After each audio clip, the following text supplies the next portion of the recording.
Welcome back to the Avatar series right here at Comicstorian, your number one place for dramatic readings of your favorite comic books.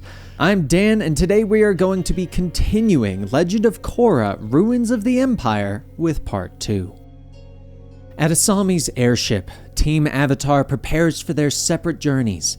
Korra explains that she radioed to Sue, telling her that her friends were coming with Kuvira in tow, while she and King Wu head into the swamp to find Toph. Stay safe, Korra tells Asami as they hug and kiss goodbye. With this done, she climbs aboard Naga and the two head off into the wilderness. Unknown to the others, a pair of Earth Empire soldiers watches them from a distance. As the Avatar leaves, they radio ahead to Guan.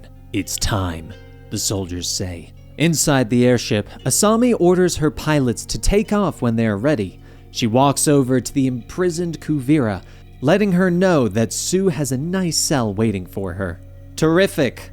I'll trade one platinum prisoner for another," Kuvira jokes with a glare. One of the pilots leans down from the command deck, telling Asami that the engine seems to be having a problem. "That's odd. They were working fine on the way here," Asami whispers as Mako and Bolin join them. Kuvira looks at the group. "I suggest you let me out of here now," she warns. Suddenly, the airship windows crash inward as Earth Empire soldiers swing through. Mako leaps to attack them with fire, while Bolin grabs a nearby chair and slams it into one of the soldiers. "Asami, set me free!" Kuvira shouts as the woman continues to fight. Though the team fights hard, they are quickly overpowered by the Earth Empire forces, and they are all quickly tied up and put on the floor. Asami looks at her prisoner. "I've got to hand it to you, Kuvira. Waiting to escape until after Korra left was a smart move," she snaps. But Kuvira calls them fools and tells them that this wasn't her doing. It was his, she says, motioning towards the doors as they slide open to reveal Guan. "Hello again, Kuvira," the commander says with a smile. Meanwhile, Korra and Wu have arrived at the outskirts of the swamp. She warns Wu that the swamp is a strange place and that he needs to stick with her and Naga. "Let's just go find Toph and get back to Gaoling," Wu says as he looks around fearfully. Korra nods, telling him that she just needs to figure out where she is. "I've been there, but there aren't exactly street signs we can follow," she says, dismounting Naga and beginning to look around. Korra places her hand on one of the trees, beginning to sense the spirit energy within the swamp.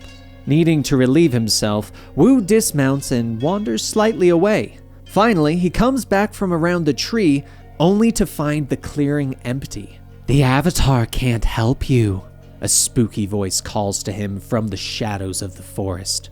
The voice begins to taunt him, telling him that he's lost his way, and that he's a disgrace to the throne. Wu begins to run, only to stop short as he looks up at the spirit of his dead aunt, the former queen. "I entrusted you with my kingdom, and you've made a mess of it," she hisses at him. Wu tries to explain himself, but the spirit continues to tell him that he's just scared of responsibility and wants to run away. That people don't want freedom, they want stability. That's not true! That's not true! Wu begins to cry into his hands, but a hand reaches out for his shoulder to comfort him. "Wu, it's me. You're all right," Korra tells him gently. He looks up, seeing Korra and Naga standing with him. "I should have warned you. The swamp loves to mess with people's heads," Korra tells him. They both climb aboard Naga to continue their journey, with Wu promising that he's never going to the bathroom in the swamp again. Back at Gaoling, Guan stands before the imprisoned Kuvira, asking if she is ready to join the Earth Empire once again. "No, Commander, I won't be returning," she says stoically. Guan looks at her grimly, telling Kuvira that she has left him with no choice. He bends the wall behind him, moving it to reveal Bolin, Mako, and Asami tied to chairs with Dr. Sheng's equipment strapped to their heads. "Release them at once," Kuvira commands, her eyes wide with shock at what she sees. She demands to know what they are doing, and Guan explains that this is how the Earth Empire will regain their power and keep it. Dr. Sheng continues to prep her equipment, explaining that she had perfected a way to re-educate citizens.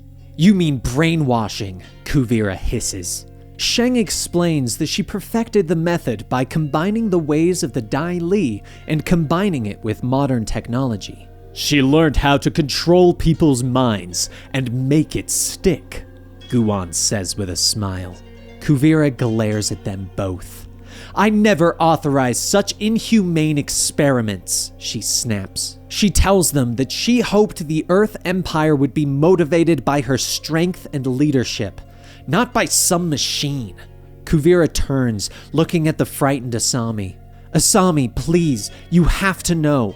I didn't mean for any of this to happen," she tells the woman. Guan turns to the doctor, telling her that she can begin. With a nod, Dr. Sheng presses the button to activate her machine, and the three friends begin to scream in pain as Kuvira is helpless to watch. In the swamp, Korra and Wu stand outside Toph's cave, calling to her. "Come on out, Toph! I know you're in here!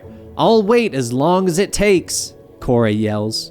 Wu continues to look into the dark cave, but turns when he notices eyes upon the wall.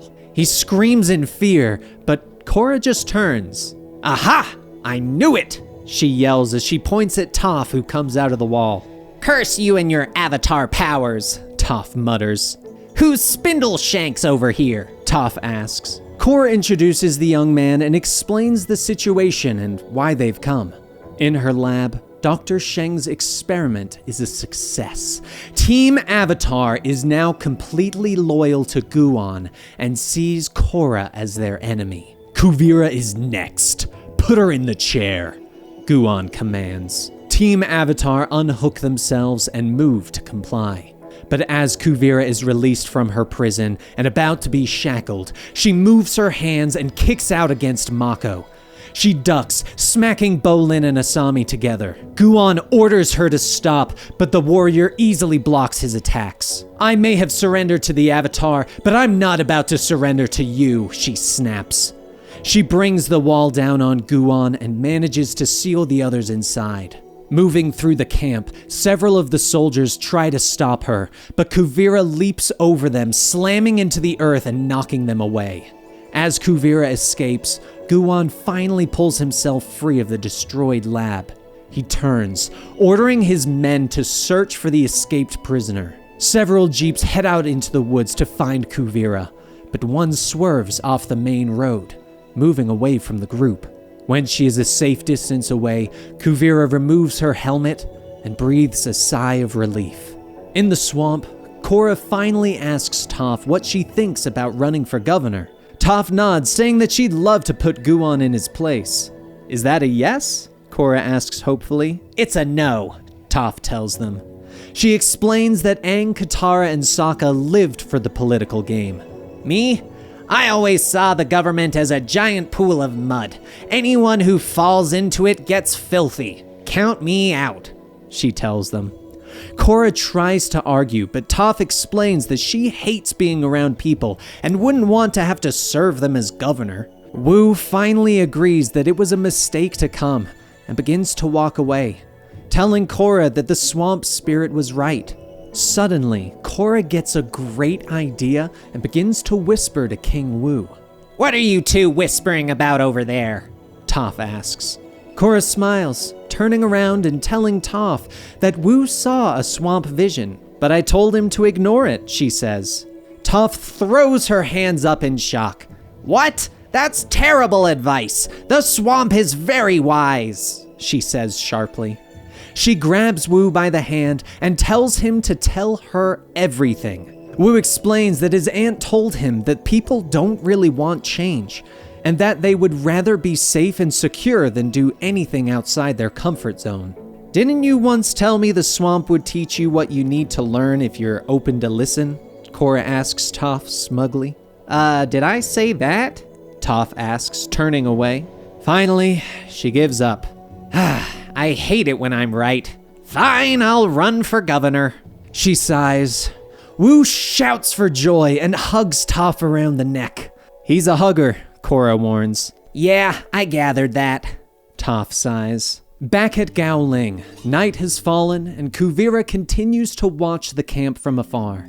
She looks back at the radio, knowing that she has no choice. She gets on the radio, calling out to the Beifong estate.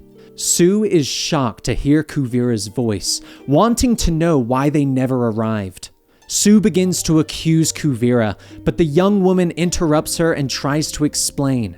She tells her about Guwan's brainwashing and what he plans on doing. "You expect me to believe that?" Sue asks. Finally, Kuvira sighs and tells Sue that she is the only one who can help. The next day, Korra, Toph, and Wu ride back into Gowling. The city is abuzz as citizens hand out flyers and tell others to vote for Guwan. Inside, Toph quickly speeds the city mayor through the paperwork for her candidacy. Finally, she asks him what her chances of winning are. "If you had asked me yesterday, I would have said you would easily win. But practically overnight, there's been an unexpected swell of support for Guwan," the mayor tells her. "You don't say," Toph muses suspiciously.